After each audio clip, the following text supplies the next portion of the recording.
आप सबको जय मसीह की इस नई सुबह में हम परमेश्वर का धन्यवाद करते हैं। और आइए हम आज वचन से पढ़ेंगे यशायाह आज 66 अध्याय और उनके 3 पद से लेकर के हम पढ़ेंगे 4 पद तक।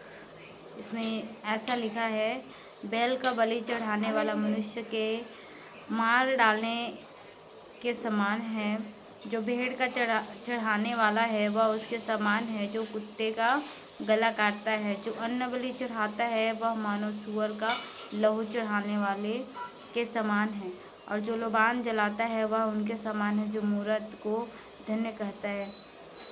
इन सबों ने अपना अपना मार्ग चुन लिया है और घिनौनी वस्तुओं से उनके मन प्रसन्न होते हैं। इसलिए मैं भी उनके लिए दुख की बातें निकालूंगा और जिन बातों से वे डरते हैं उन्हीं को उन पर लाऊंगा। क्योंकि जब मैंने उन्हें बुलाया तब कोई न बोला, और जब मैंने उनसे बातें की तब उन्होंने मेरी ना सुनी। परंतु जो मेरी दृष्टि में बुरा था वही वे करते रहे, और जिससे मैं अप्रसन्न होता था उसी को उन्होंने अपनाया। हालेलुया। यहाँ पर वचन बताता है कि मसीह लोगों को लोग क्या क्या नहीं बोलते, मगर हमारे जीवन में परमेश्वर ने कोई बलिदान करने को नहीं कहा, सिर्फ धन्यवाद का बलिदान। पुराने नियम में लोग करते थे, मगर वो अगुवाई न पाने के कारण वो अपनी हिसाब से चलने के लिए मूर्ति पूजा स्टार्ट किया था। लोग तो तरह तरह के बोलते हैं कि वो बैल का मांस खाते हैं, ऐसा बोलते हैं, उनका लहू पीते हैं, ऐसे बोलते हैं। मगर बोलने से कुछ नहीं होता। हम मसीह जीवन कैसा है हम जानते हैं, जो मसीह जीवन बिताते हैं।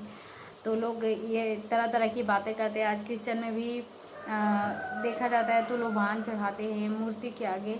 तो ये ऐसा ना करें, परमेश्वर ऐसा अलाउ नहीं करता।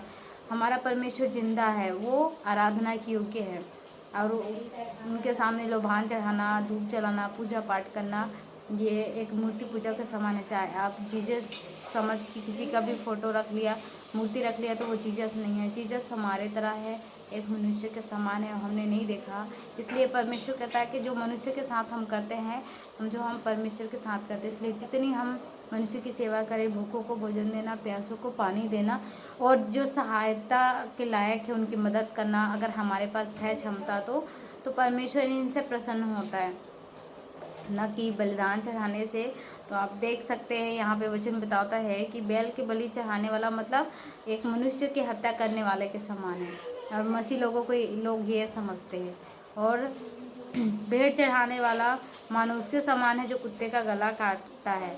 अन्न बलि जो लोग चढ़ाते हैं मानो वो सुअर का लहू चढ़ाने वाला के समान है, और जो लोबान जलाता है उनके समान है, जो मूर्तों को धन्य करता है, मतलब मूर्ति पूजा करने के समान है। हालेलुया।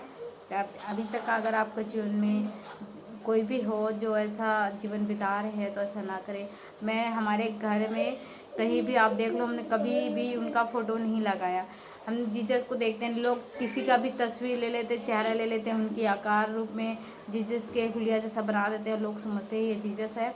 यीशु मसीह वो नहीं है। यीशु मसीह वचन में उनका रूप दिखता है, वचन में उनका स्वरूप दिखता है। तो हम कोई फ़ोटो में उसको ना ढूंढें। अगर आपके घर में ऐसा है तो ऐसा ना करें, ये सब एक मूर्ति पूजा का समान है।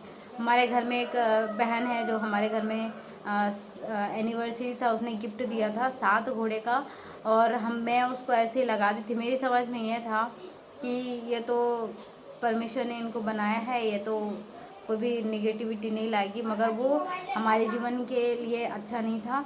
और बताते हैं कि विदेश में उनको 7 घोड़े के चित्र को एक ईश्वर मानते हैं, मतलब चाइनीज़ लोग उनको अपना ईश्वर मानते हैं। हमें नहीं पता था, जब पास्टर के द्वारा प्रचार के द्वारा हमें पता चला तो हमने उसे निकाल के फेंक दिया। तो हम कहीं ना कहीं से परमेश्वर हमसे बात करता है ताकि हम ऐसा गलती ना करें। छोटी छोटी वचन बताता है, छोटी छोटी लोमड़ी जिस दाखलतों को बिगाड़ देती, वैसे हमारी छोटी छोटी गलतियाँ हमारे जीवन को बिगाड़ सकती, हमारी आत्मा को नाश कर सकती है। तो अपने जीवन में कभी भी ये सब चीज़ें ना करें। सिर्फ परमेश्वर को धन्यवाद के बलिदान चढ़ाए। और जो लोग नॉन क्रिश्चियन है, जानते ही हैं मसीह जीवन को, तो कुछ भी बोलते हैं। तो मैं आशा करती हूँ आज के वचन सुन करके आपके जीवन में पता चला होगा। हम सिर्फ दुआ करते हैं, प्रार्थना करते हैं, विश्वास करते हैं यीशु मसीह पे, और विश्वास के द्वारा रोगी बच जाता है। विश्वास के द्वारा परमेश्वर हमें शांति देता है, हमें छुड़ाता है। तो प्रभु इस वचन के द्वारा आप सभी को आशीष दे। जय मसीह की। God bless you.